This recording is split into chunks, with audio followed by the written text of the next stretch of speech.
Tonight on News 5 Live, a victim of police brutality breaks his silence. Anthony Tillett recounts the painful experience he endured when a police officer unexpectedly attacked him as he went to the store.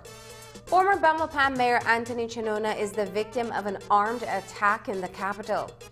Vanished without a trace, it's been 1 year since Annie Young disappeared. We get an update from the family.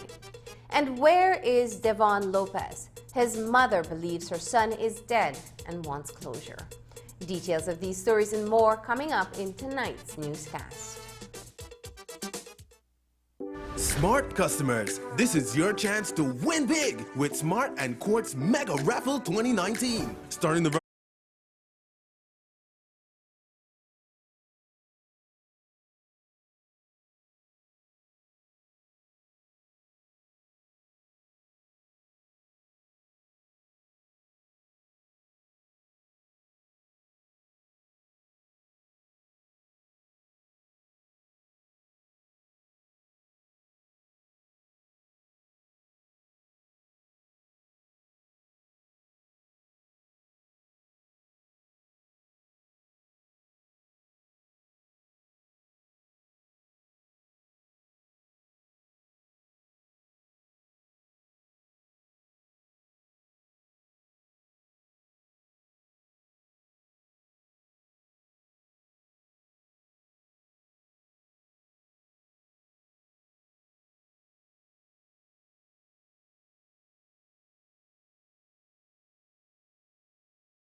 Welcome to News 5 Live for Tuesday, December 10th. I am Marlene Cuellar. In this newscast, we have reported on countless cases of police brutality. The most recent was caught on camera, prompting a long list of questions over the behavior of the police versus the citizens. On Sunday night, an unsuspecting Anthony Tillett of Belize City was attacked by two cops. One held him in a chokehold as another restrained him to allow for the beatdown to continue unimpeded. Tillett had gone to a store to buy when he was targeted. Nothing incriminating was found, and today Tillett said he has been told by the cops to forget the attack on him. News 5's Hippolyta Novello reports. Caught on camera, shocking video shows when a law enforcement officer brutally attacks a Belize man. Were you scared? I was scared. 25-year-old Fabers Road resident Anthony Tillett recounts the painful ordeal he endured on Sunday night. He was purchasing at a nearby grocery store when he was approached by an officer attached to the Special Patrol Unit.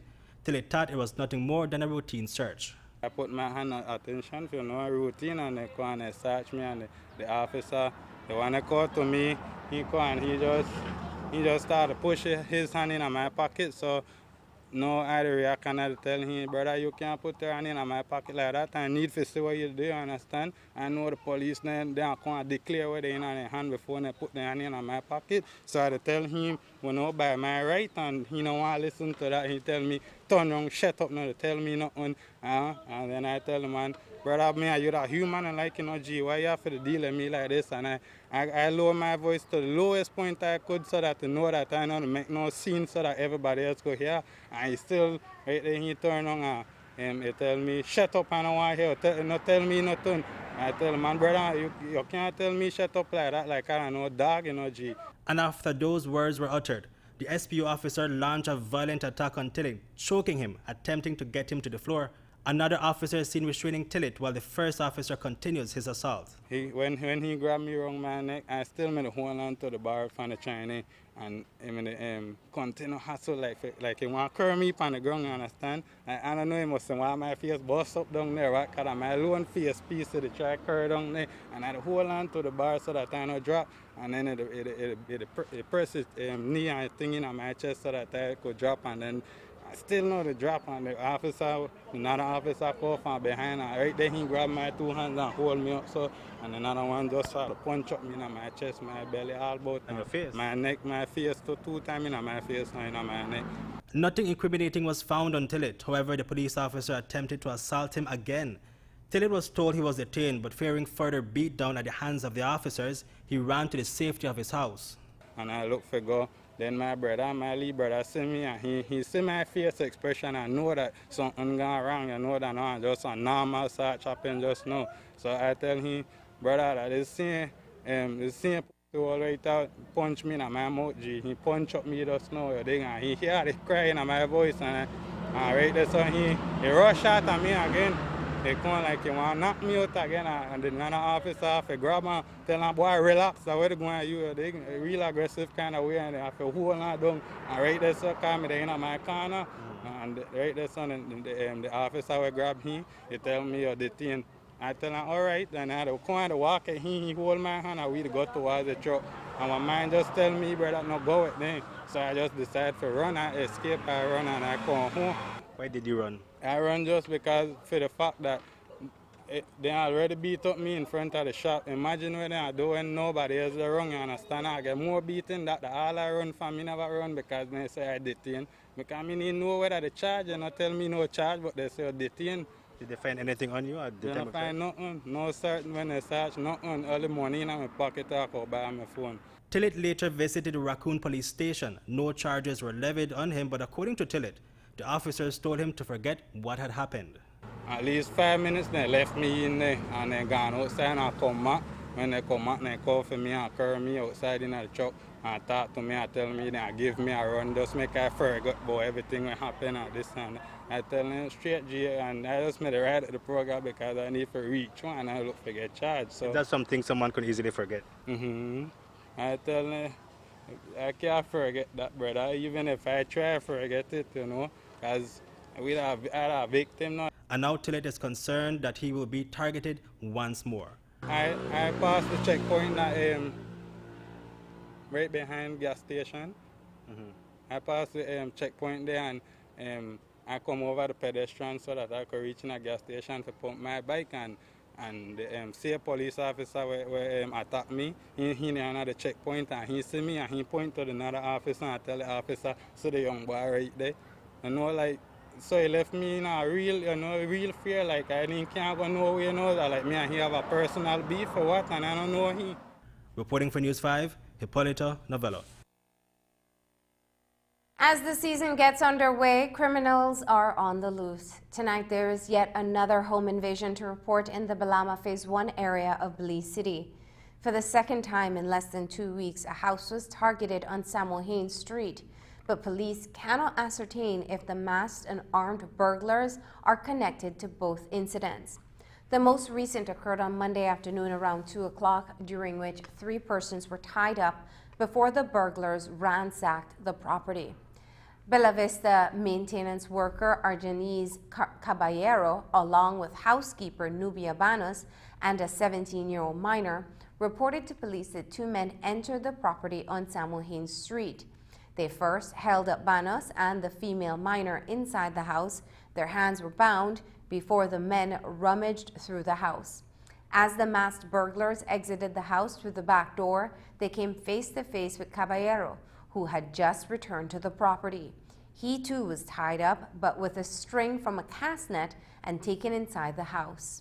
The thieves then continued to ransack the place before they jumped the fence facing the river and escaped with an assortment of liquor, jewelry, a laptop, and $3,300 in cash. They also got away with 2 Apple AirPods and a pellet gun. News 5 has been reliably informed that while the burglars have not been caught, police were able to recover the loot. Former Belmopan mayor and businessman Anthony Chinona was held up at gunpoint on Monday night near Our Lady of the Guadalupe Church on the Ring Road. He just exited the church and was walking towards his pickup truck when 2 Hispanic men pounced on him. One of them was armed and pointed the weapon on Chinona before demanding that he hand over his personal belongings. In a moment of flight or fight, Chinona grabbed a firearm and a struggle ensued between him and his attacker. During the scuffle, Chinona fell to the ground and cried out for help. The men then made good their escape on foot. Late this evening, Commissioner of Police Chester Williams and Belmopan Mayor Khalid Belail concluded a meeting with Chinona. Here's an interview given to our colleagues at Plus TV moments ago. As with all instances of crime and violence, it's traumatic to my family. But what has happened pales in importance when I've heard a lot of people share the stories of what has happened to them. And some of those ended very tragically. And so I thank God I was spared. But this is something that is happening across our country, and it's something that we don't like, that we want to see stop. But the commissioner will clearly share that this is not going to be a one-off response. It has to be sustained, and it has to be participatory by all sectors, the business community, the police department, and most importantly, the community. So now some would describe your response in the midst of the situation as an act of foolery, or depending on who is looking at it, as an act of bravery. Where did you get that courage from in the moment to respond the way you did? It just instinctively foolishness. It's not something I would recommend anybody to do. Paul Williams also addressed the media following this evening's meeting and spoke of increased measures that will be put in place to ramp up police presence in the Garden City during the Christmas season and beyond. Well, first and foremost, I must say thanks to Mr. Chinona, the mayor of Belmopan, and the other person from the Belmopan business committee who came to visit this afternoon, and we had a healthy discussion in terms of looking at the way forward where policing in Belmopan is concerned. I must say that we're policing in tough times, and there are some criminals out there who are hell-bent on committing crime, and as a police we must always ensure that we put things in place to be able to deter them from committing these crimes. And while there may be some who expect the police to do it all, we will emphasize the point that it is not a police issue. It is not a government issue, it's a community issue. And so we have pledged to work together, myself, Mr. Chinona, the mayor, and the business people of Belmopan, to ensure that we face this problem head-on. We will be doing several things within the city of Belmopan to further strengthen what we have put in place before. As you would know, we had a committee meeting a couple weeks ago, and in the aftermath of that meeting, certain things were put in place, and we have seen drastic change in the crime trend in Belmopan. But as usual, we know the criminals will always try to find a way, And so we'll now be looking to see how we can tweak what we have put in place before with a view to make it more tighter for criminals to be able to operate within the city of Belmopan. Now, is police investigating this particular incident, and if so, can police say at this point in time where these criminals might have come from, and if they're actually from Belmopan? Most naturally, police is investigating the matter. At this time, there is not much information we can go on to be able to identify who are those persons responsible. That part of the investigation is still ongoing, and we're hoping that we'll be able to get to the bottom of this incident very shortly. Police are yet to levy any charges in respect of Sunday's murder of Glenford Hines Jr. in Punta Gorda, though one person is in custody. Hines was gunned down on Price Street, and the general view is that he was not the intended target. In the aftermath of his senseless murder, there has been an outpouring of grief for the athlete who gave selflessly for those in need. Here is News 5's Isani Caetano. 24-year-old Albert Valentine remains in critical condition at the Southern Regional Hospital, where he is being treated for gunshot wounds sustained during an armed attack in Punta Gorda on Sunday night. Another victim who was senselessly targeted by Valentine's assailant is at the morgue in PG. 36-year-old Glenford Hines Jr. is described by relatives as a man for others. He is a very, very open-minded person, a person that speaks his mind, and he's a very inspiring person. He always speaks to people in a way to try to influence them to do better. That man, to be honest, that man put food on the table for many people out here on a daily basis. If that, how much people will go hungry right now. Just this morning I met people hungry. He said, boy, if I'm sit Tala right now, I know I'm hungry right now, they try to scrape up all these scraps to try to buy all these food. And they cried, talked to me this morning, and they think they're hurtful because my brother help out a lot of people down here.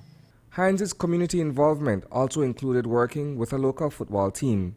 As someone who was very much into sports, he was always around young athletes. It's a big loss, because we just came from a victory and we were planning what we were going to do for Christmas and what we're going to do when we win the tournament. We were planning a trip, and now, because he was the captain for our team, now I don't know what we're going to do, but we got to try and win the tournament in his name now.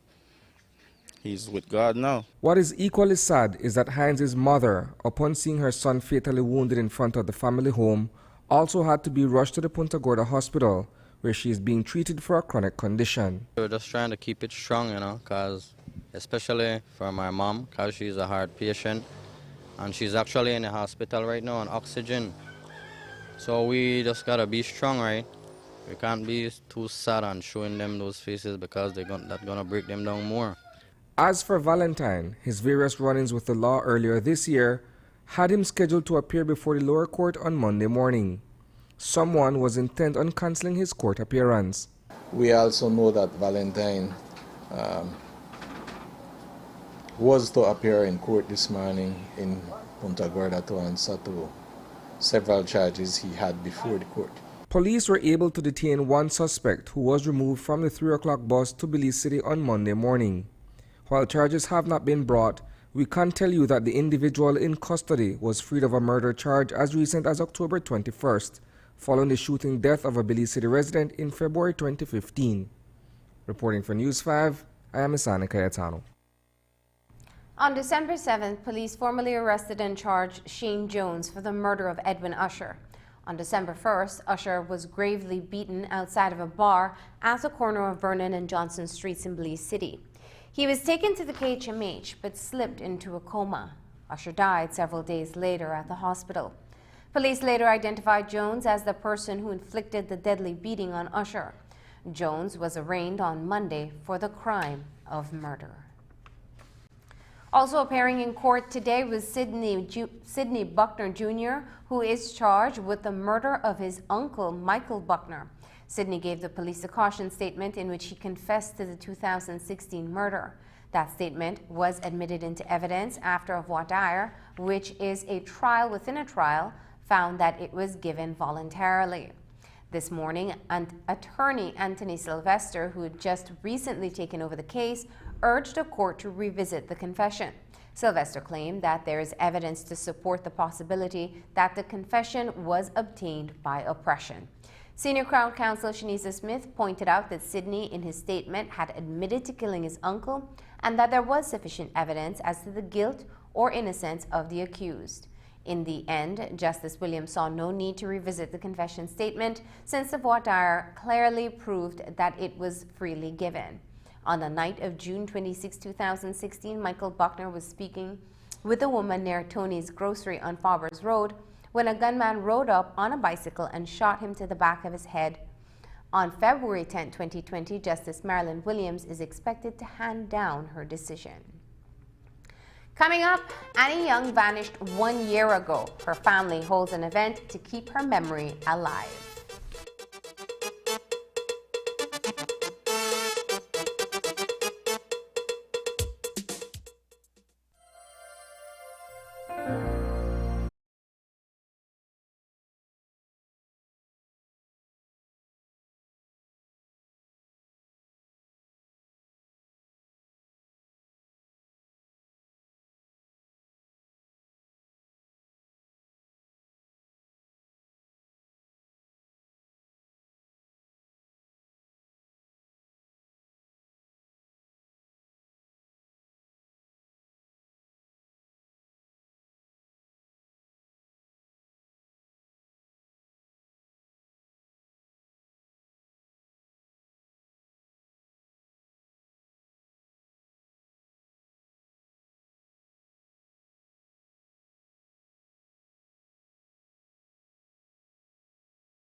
Tour operator Yoni Rosado is on the news tonight for a robbery at his home on the George Price Highway.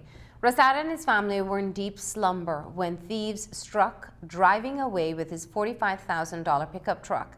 The vehicle was recovered but had been extensively damaged. Today he told News 5's Hippolyta Novella how the robbery unfolded. In the wee hours of Sunday morning, this individual is caught by security cameras entering the residence of tour operator Yoni Rosado on the George Price Highway. He casually walks to the unlocked parked 2014 Isuzu D-Max pickup truck, enters the vehicle, and waits for a few minutes before taking off. Rosado and his family were fast asleep when they heard the engine being started.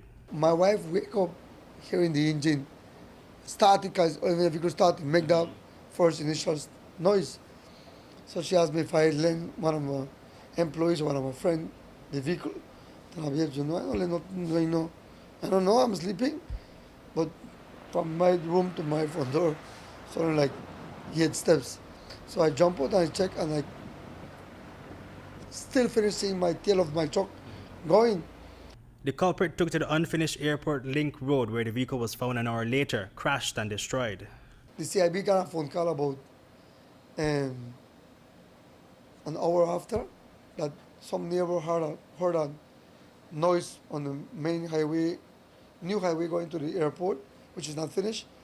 And then the CIB asked me if I want to go check it out. Then I asked my truck, the only white truck I'm missing, how we crashed. So we went to see and verified I was the truck. So the old man was not there. Authorities later arrested their prime suspect, 23-year-old Armando Medina. He has been charged for the crime of theft. He pled not guilty, but before doing so, Rosado had offered him a payment plan to repay for the $45,000 D-Max. 30 minutes after the police again found out there was a young man caught at Hattieville. And so I was like angry but happy that they caught the person who stole my truck, who want to steal a truck. There's not a truck missing lately, so it have to be a pair of person or a group, because no anybody could steal a truck. Somebody could literally, like what happened to me, stole my truck, not only thief it, broke it up, mash it up, finish it, and then they just arrest him, and then they just charge him for whatever, and then they plead guilty, or not guilty. I think he's pleading not guilty because yesterday I was trying to help their family how they could get my truck back. As I need to get paid for my truck. It is an average mind of a human that when somebody broke something from me, just pay me back and make life continue as normal. The police department and the justice system, don't worry. Just get an attorney and fight it out. Is this the community? Is this the people you want to live with? This is the ultimate, my brother. Every neighbor, you have a neighbor, and every neighbor want to live in love and harmony. Have you heard the 6 o'clock national anthem? We live free. We don't have to afraid of nobody. They never happened to me. I was sleeping free until somebody come and took my property and damaged it up. Reporting for News 5, Hippolyta Novello. It's been 1 year since Anisha Young vanished without a trace. The 22-year-old went missing after a night out with her boyfriend at a local nightclub on Newtown Barracks in Belize City.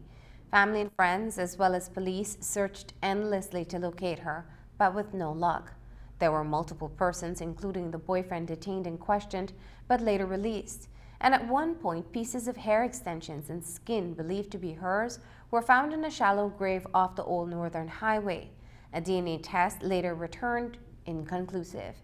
It has been a difficult year for the family, who remains without closure, even though they have come to the realization that Annie is not alive. News 5 spoke with Sharice Aldano, a cousin of Anisha Young, who has been the spokesperson for the family. She says it seems like it was just yesterday. We got no closure. We're still working behind the scene, waiting for somebody to say something. Police are not saying anything? No, Mr. Espat and a couple of the family members had met with Mr. Williams, and he had made some promises to us, and we're still waiting for him to reach out to us. We'll probably have to go and visit him. Of lately, the police department had contacted my aunt for her to redo a swabbing, but We refuse because we will do our own DNA on our own as a family. We're just waiting. We need the assistance of the commissioner, so that is what we're waiting on for us to proceed with what we have planned. So the case has gone cold? On our side, Dwayne, we will never allow any case to go cold. When we meet as a family, we always discuss, we try to strategize of what we will do next or where we will go, but to be honest, on our side, we will never, and I said that from the beginning of this interview, that we will never allow Annie to just be another victim. You know, we're still hoping, like we put most of everything in God's hand, because we know that one day He will probably reveal to us that, you know, somebody will call, soften their hearts, and we will probably get a lead to where we will find Annie. At News Time tonight, the family has organized an event at the Digi Park on Newtown Barracks in Belize City. They are encouraging family and friends of other missing persons to come out and join in with them in an aim to create a support group that can help families with finding closure. Sherry Saldano says that a symbolic release of yellow balloons will take place in memory of Annie Young. We know this is not Annie. We know that she would have contacted somebody out of the family. So from the beginning, after I think a couple months, we feared for the worst. We actually, her birthday was in September. We went and we released some balloons, yellow balloons for hope, because we're still hoping. We would want for her to give us a call and say, you know, I'm alive, I'm just, you know, exiling myself. But because we know the person who Annie was, we know that we had fear for the worst from the beginning. At 6:30 this evening at BTL Park, the family had decided that we will go out there. We want to release some more balloons, and we're also inviting other family members. I know of lately we have seen on the news that a lot of people have went missing. So we're inviting out the families to come out and just talk and let us share our views with one another, and maybe how we can come together and form an organization to put an end to all these people that are going missing. Late this evening, the Young family, along with Jose Spat, who has been working closely with them since Anisha's disappearance, called a press brief to provide an update on latest developments regarding the case. While they are no closer to locating Young, the family is upset that another piece of evidence has been sent abroad for DNA testing without their approval. We agreed to have a meeting, a phone press meeting with Mr. Chester Williams to get the necessary permissions to go ahead and get that sample, to send it for a private DNA testing, to see what results would come out from that, and to see if it would either match or we would, whatever results we at that meeting, we told Mr. Williams that we would be satisfied with whatever the results would be, but it had to be from that accredited source. So we had that meeting. Mr. Gombe Tillit, Jermaine Gombe Tillit, was with us at that meeting. He was present there and heard all conversations. And at that meeting, we came to terms that Mr. Williams had given the go-ahead. And we called, after Mr. Williams and myself spoke to the doctor in charge of the DNA lab in LA, we contacted Mr. Gianchok, who is the director of the National Forensic Services, and we had a three-way conversation as well. In that conversation, we established that, yes, it's not a normal protocol to allow citizens to do a private test, but that it would be done in this case.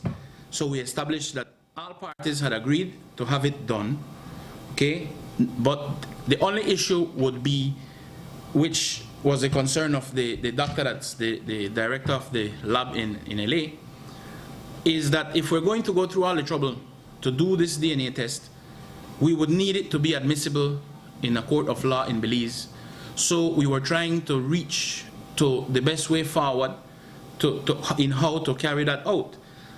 Everything was prepared for myself and Miss Cherie to take the samples and everything to LA. But we said that we would have a further meeting with the director of the Belize National Forensic Services to move forward and see how best we could fit that in under the law so that we could admit it to court. And we also made it clear that the priority for the Young's family was, even if it cannot be admitted to court, they wanted this to be tested at the lab in LA for their peace of mind, and because they had confidence in that lab, seeing that Miss Maureen was friends with the doctor that's the director. There is another report of a missing person whose family is desperately looking for them. It's been 9 days since Darlene Whitfield says she has seen her son, Devon Lopez. And like Anisha Young's family, Whitfield believes that her son is dead. Today, she broke her silence on the disappearance of her son. The 22-year-old was at their home on Vernon Leslie Street in the Belama Phase 3 area on December 1st, and then visited with his girlfriend. On December 2nd, he reportedly received a call and got into a vehicle sometime in the afternoon, and since then, he has not been located. While the mother has received reports that Lopez was spotted the day he went missing, she confirmed that police have reviewed phone records which show that Lopez was alive up to the night of December 3rd when he was engaged in a lengthy telephone conversation. Whitfield said she sensed something wrong, and the foreboding feeling was confirmed when Lopez didn't check in at the police station on December 6th. Friday evening after 6, when the girlfriend of his, she came to me and tell me that Devon never got signed in on Friday, which was off to me because he usually go sign in every Friday. So I couldn't sleep, so this Saturday morning I get up early and I came to the police station and asked them if he did came, because you know that is not his thing. They say that he did not came. So I make an official report to the CIB, and that is where I am now. Right now I am clueless to whatever is happening. I am very, very clueless as a mother. Sad to say. The last time I saw him was Sunday night, about 9:30, 10 in the night. He was sitting on his car with two of his friends. They usually come and hail him, you know, talk up and whatever. I saw him there, and I was getting ready to go to bed because it was like time for, and that was it. I get up Monday, I never think nothing about it, and because I usually carry my kids to school. And I say, well, I not see on Tuesday, I not see on Wednesday, so I say, well, it must be dead at the girlfriend, because between me and the girlfriend is stay, right? So I said, well, maybe that day there. So when she came to me Friday night, then I was stunned, because my son no care where he there.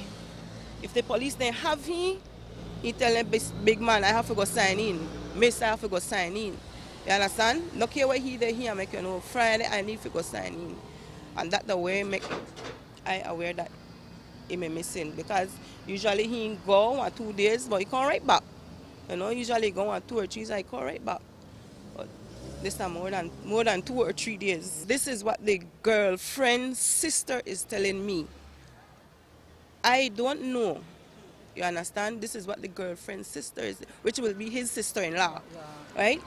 She told me that he got a call, an unknown call, and he left and said, come back. That's the way he tell her. This was when? She did claim that this is Monday. She did claim this is Monday in the afternoon. You understand? But people are telling me that they even saw him Monday evening. So I am very puzzled about what is happening. The family has been working closely with investigators from the Belama precinct as information on his whereabouts is being reviewed. An emotional Darlene believes her son is dead and her family wants closure. If you do something to her, just tell me what by there. Because it hurt that you get hurt. It hurt. But, you know, if you find the body, then you could get closure. If you don't find the body, then, you know, you just got unsolved. You got things wander in your head. You don't know what you think. I never was a perfect child, but that's still my child. You understand? And I love him. So, I don't know. I plead to the public. Anybody will hear anything, you don't have to put on a name, and nothing, you don't have to bring no name. Just say what by there so that we could get her. I put her to rest. If it dead, if it not dead, you know, tell we where party there, make we could get her. What are the police saying in terms of the investigation? Well, they are doing their part because, as you say, as we all know that for last week. So then they work with me and I work with them. Whatever the information I pick up, I give it to them. Whatever they hear, then they inform me that certain things need to be done. Look for certain things and I look for it and I really communicate hand in hand to make sure that we get some kind of closure. Kevin Jex was back in court today for a mitigation hearing. He was originally accused of the murder of Desmond Miller, but pleaded guilty to the lesser charge of manslaughter on July 16, 2019. The court heard from two character witnesses, including his sister Janice Ramirez today. Ramirez told the court that her brother, Jex, was the one who put her and her other brother through school by selling pint bottles, and she pleaded with the court to give him another chance at life. The court also heard from Jex, who expressed remorse for his actions and told the court that he is now a changed man. Attorney Leroy Banner, who is representing Jex, asked the court to take into consideration several factors in sentencing. Jex was a man that provided for his family. He entered an early guilty plea, and the attack was not a vicious attack with a knife or gun, but it was a piece of wood that he used to hit the deceased. Justice Marilyn Williams has reserved sentencing for Jex until February 6, 2020. The incident occurred on November 5, 2013 at the San Pedro Belize Express water taxi, where 40-year-old Miller, a security guard, was on duty. Miller was instructed to keep Jex out of the terminal since he was allegedly harassing tourists. The two men got into an argument which led to Jex hitting Miller to the back of his head with a piece of wood. As a result, the attack left Miller in a coma, and several days later he succumbed to his injuries. Travis Navarro is tonight in trouble with the law. He was reportedly busted with a loaded .357 revolver in the wee hours of Saturday morning. At around 3:20 a.m., Navarro was spotted inside a yard in Pink's Alley in Belize City. When he saw police officers, Navarro bolted inside the house. Police pursued and found Navarro armed with a gun. Superintendent Alejandro Co shared more details. He ran away into a yard. Police pursued him, and police searched number 3 Pink's Alley, where he was found inside of the house. And as a result, they found on him a .357 Magnum revolver loaded with 6 live ammunition inside of the firearm. He has since been arrested and charged for the crime of kept prohibited firearm and ammunition. The person is Travis Tyler Navarro, 25 years, from a Pink's Alley address. Does he have any gang affiliations? Not that we know. There's been an alarming increase in carjacking in the West in recent days. The stolen vehicles are quickly transported over the border into Guatemala. Another such case occurred on Monday morning. The victim, Santiago Molina, recounted to police that at around 11:30 that morning, he was driving out of his residence on the Arenal Road in his beige Toyota Hilux pickup when he was accosted by 3 men. The men were masked and armed with handguns. They demanded that he hand over the keys to the pickup truck, which Molina did. The culprits then sped off in the direction of Guatemala. After the break, Minister Godwin Hull says the U.S. is interfering with the start of a hemp industry. Signing up for Smart's broadband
Revised figures have been released by the Statistical Institute of Belize. They show that there has been a contraction in the economy by 0.4% in the third quarter of this year between July and September.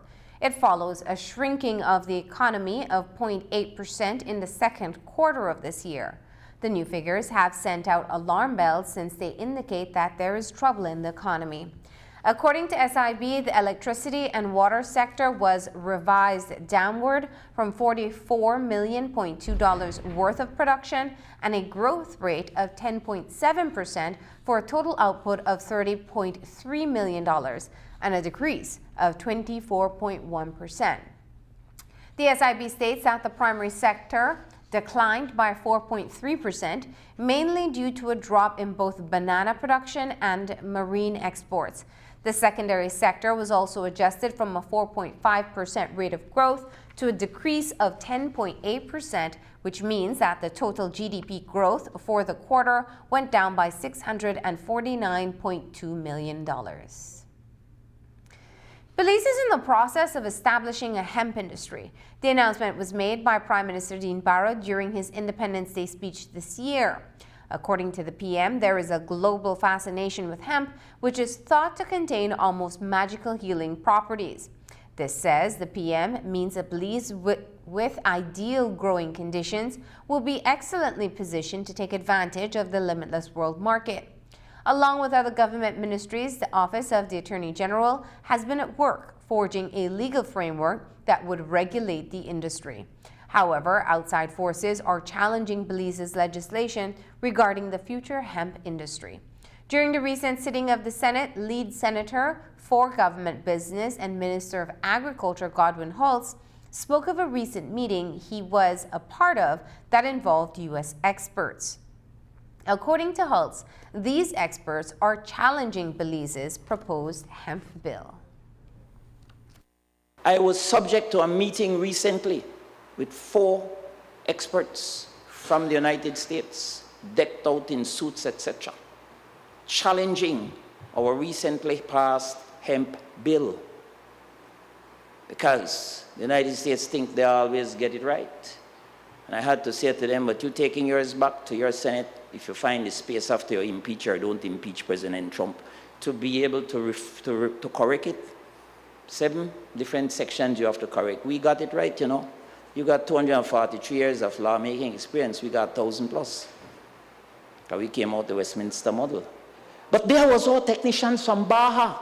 And I had to call on him and say, talk up, man, you know, fraudulent thing, guys. You know it. And they said, and also. And it was not until they jump up and put their capacity there where I noticed those ones started to go down a little bit and go down a little bit and go down. And that is what I hope STEAM will do. Do that innovation.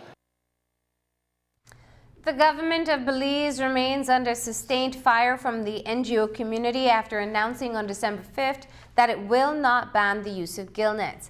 Oceana was first to respond to the disappointing news, issuing a release on the heels of that statement last Thursday. The organization made clear that by refusing to prohibit the use of the destructive fishing gear, it was effectively walking away from a $2 million package that would have been used to assist 83 licensed fishermen to transition away from use of that equipment. Today, the Coalition for Sustainable Fisheries weighed in on the matter. The organization has been working to develop a plan to ban gillnets across the country, and it equally expresses disappointment in government's unwillingness to outlaw the use of the mesh. Prior to government's announcement, a proposal to commit $2 million had been tabled, monies which would have been used to fund the fishermen as they move toward an alternative livelihood.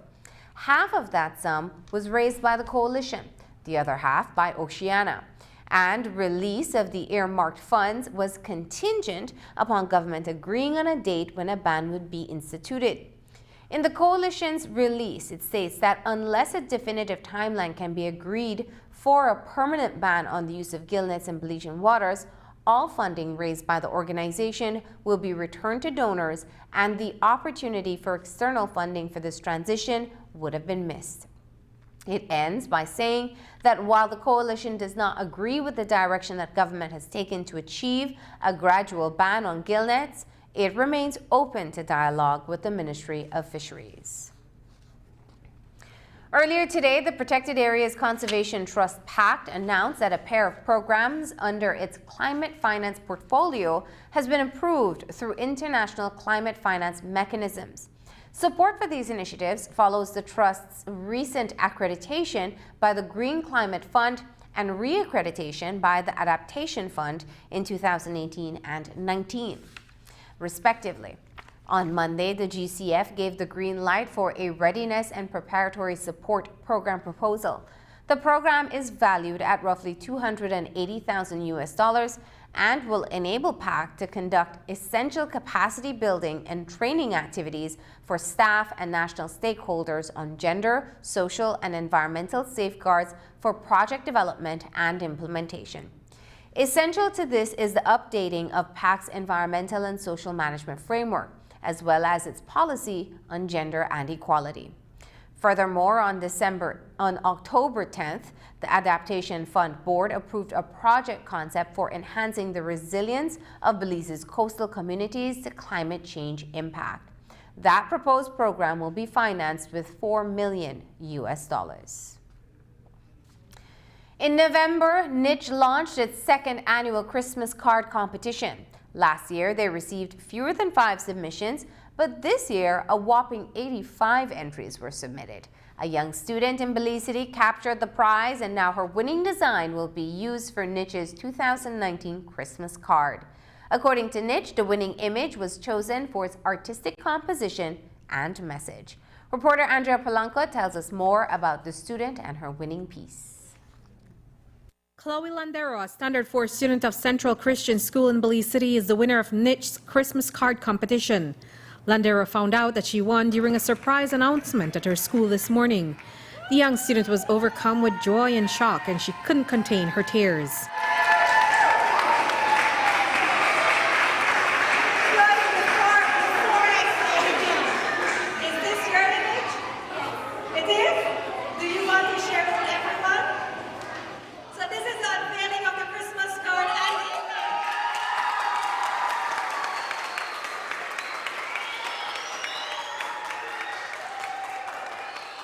Chloe Landero says that she used the internet to get some ideas, and then she designed her colorful piece, which shows children of different cultures standing around a Christmas wreath decorated with the black orchid.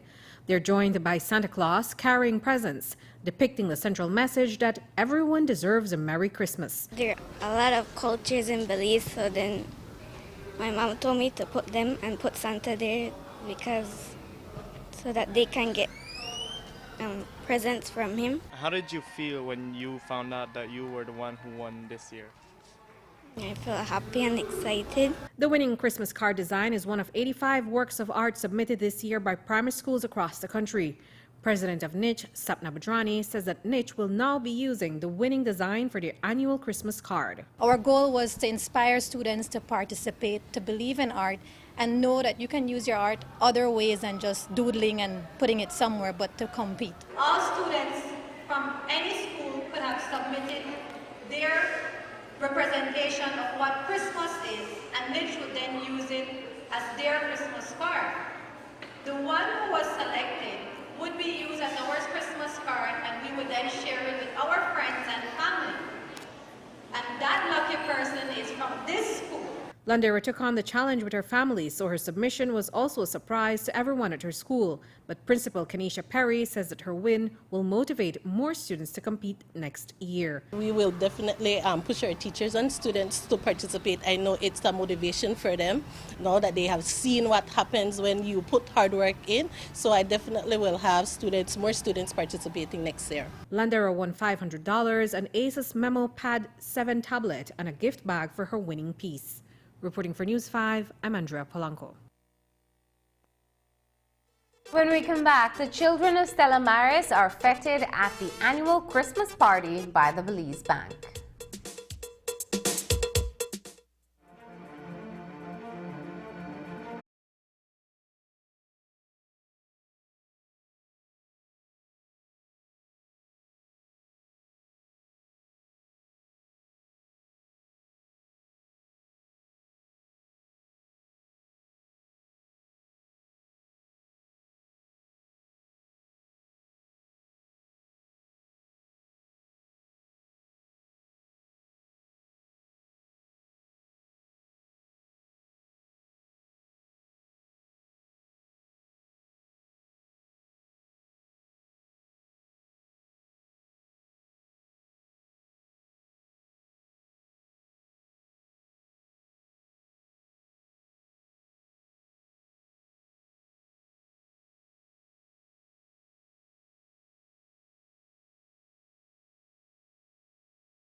your bank. The children of Stella Maris School headed to the Radisson today for their anticipated Christmas party. Every year, the Belize Bank throws a party for them to celebrate the season. And what a party it was. Spider-Man and the LOL Rainbow character were on hand as a special treat to the group of children. Here's News 5's Dwayne Moody. It was a festive occasion over at the Radisson Fort George this morning as 108 students and the staff of Stella Maris School were treated to a Christmas party courtesy of the Belize Bank. Back in 2009, the bank adopted the school, and at this time of the year, it provides the students with great food, entertainment, and fun games, as well as a gift from Santa Claus himself.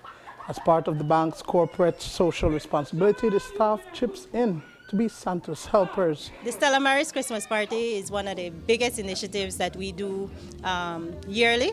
We're in our 11th year, and it's something we look forward to, as well as the staff. The staff plays a major role, as they're the ones contributing the gifts that each child will be receiving today when Santa visits at 1 o'clock. PR officer and teacher at the school, Felicia Garbutt, says that the party is a highly anticipated event on the institution's calendar because many of the children come from unfortunate situations and may not have received a gift for Christmas. It is something that these kids look forward to on a yearly basis. Some of them, we don't even know that if they will spend a Christmas having a plate of dinner or opening a gift like some of us. So the initiative that Belize Bank is doing is very good for them because, as you can see, they are enjoying themselves. It is an annual event that the bank holds for the students during the last week in December.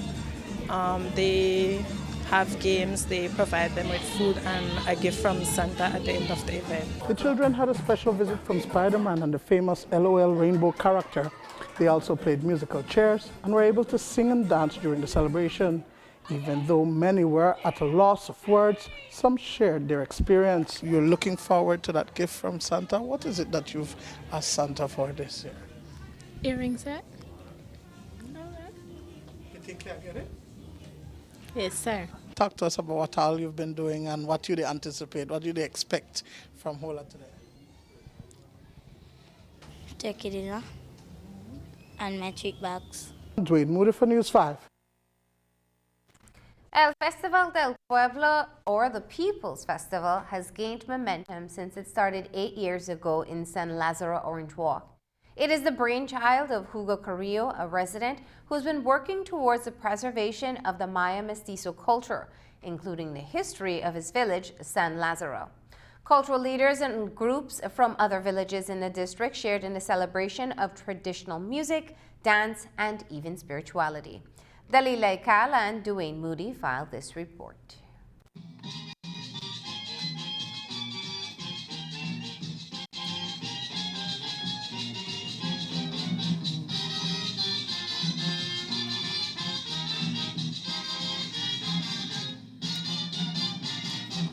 El Festival del Pueblo sees young and old come together in celebration of culture and history.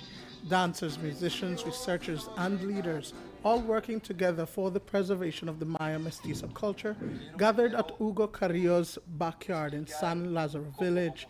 A direct descendant of the first settlers of San Lazaro Village, Carrillo has been working over 8 years to promote the Maya Mestizo and the history of the first settlers in Orange Walk South. As part of his efforts, he organizes the festival which showcases the Maya Mestizo music, dances, attire, and even spirituality. But he has achieved more. We saw that there is a need, there is a big cry to not only to rescue this beautiful culture, but to promote it in a different way. So our idea is to have an ethnographic museum. People can come, they can interact, they can share, they can experience. 2, our goal right now is one main specific goal. At this point, we're going to adopt a high school and we're going to share with them art, culture, and research. Besides that, we're going to visit the different primary schools and we'll be giving them information about our Mayan culture.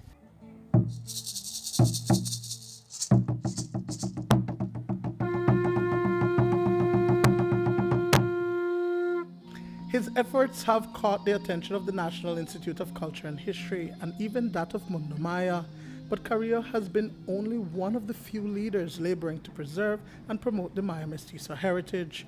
Those attending and taking part in the festival have also been doing work over many years within the northern community. Their efforts are now being collectively showcased at the festival, which is held in Carrillo's backyard. But there have been other key partners, the elder residents, who have contributed with information or items that display the community's rich history. And I really appreciate how the people have been helping us in maintaining, for example, the metate. People are coming and they voluntarily give us different things. For example, we have pictures dated like 1940, in the 1800s, of the first people. We have elderlies that have departed, and they gave us the history, how Orange Walk South came about as a consequence of the social war, the Guerra de Castas. So all this information will be showcased in a way that it will be very educational. With the local and international recognition they now receive, Carrillo says the work is expanding. They have received assistance to build a museum, film 2 documentaries, conduct workshops. Their work is also looking to be a tourist attraction since its village is located along the way to Lamanai Maya site. It's something Carrillo says he did not expect. None at all, but I'm very optimistic, and I like to really, I love my culture. On Sunday, a few representatives of organizations interested in helping to promote the work were in attendance. Nigel Encalada was present. It's an initiative that the National Institute of Culture and History has fully endorsed. A few years ago, we had a training for persons who were the sort of leaders, cultural leaders across the country. And it was a training in what is called intangible cultural heritage, the revival of, the safeguarding of the cultural heritage of the country. And so Ugo, who already had the interest with his family, his father, his mother, and his brother family, and with the support of other people like Miss Felicita Canton, Miss Magania from San Joaquin, they were able to come together and create the association of the Northern Association of the Maya Mestizo people. And so Niche has since that time, since 2014, we've been contributing in terms of technical training, in terms of providing even some financial support for the revival of the Maya Mestizo culture.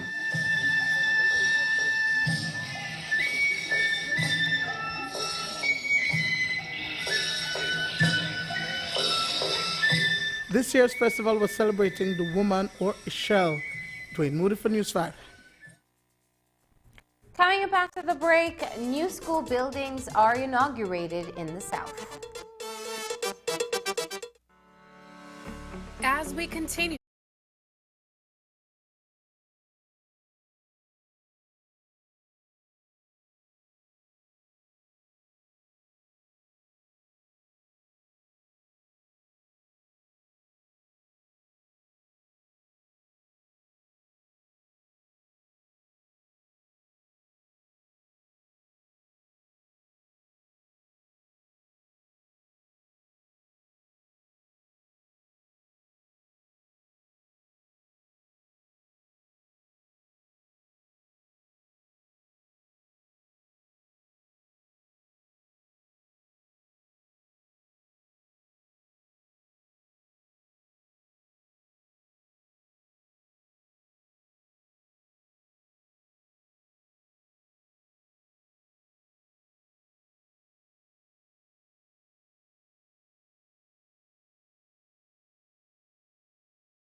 global perspective. The Ministry of Education broke ground for 3 new schools in the South. Last week, Minister of Education Patrick Faber, ministry officials and villagers went to the villages of Bella Vista and San Juan Caupen to the proposed sites of the projects. Reporter Andrea Polanco reports.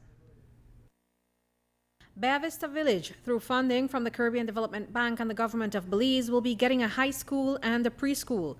Minister of Education Patrick Faber, along with education representatives and other school and village officials, broke ground at the proposed site for the project. There is no exaggeration when we say there is the dire need for a high school right here in Bella Vista, and so we're very pleased that we're breaking ground for that today.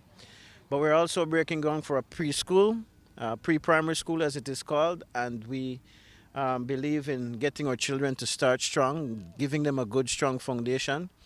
In particular, in these kinds of communities where English is not necessarily the main language spoken and English is the language of instruction in our schools, preschool education plays an even bigger importance. The Minister of Education and officials from the San Juan Bosco Primary School also got together to break ground for San Juan's new preschool. Principal Zabdiel Martinez says that a new addition to the school will help to make pre-primary education more accessible for the neighboring community of Caupen. Presently, we have a preschool, but we do not have a structure for our preschool students. We have 32 preschoolers, and then this new structure will definitely benefit us.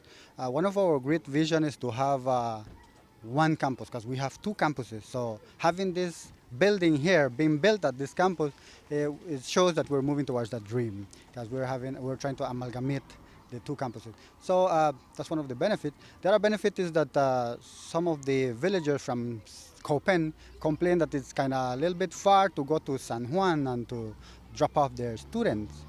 So being here in the middle of both places is kind of more accessible for them. The Minister of Education, Patrick Faber, says that these 3 new schools are part of the ministry's goal to build 35 new schools for Belize, 22 of which will be preschools. Reporting for News 5, I'm Andrea Polanco. And that's the news. Don't forget that tonight's broadcast is available in both text and streaming video at channel5belize.com. You can also connect with us on our Facebook page at facebook.com/News5Live. I'm Marlene Cuellar. Thanks for joining us, and from all of us here at News 5, good night.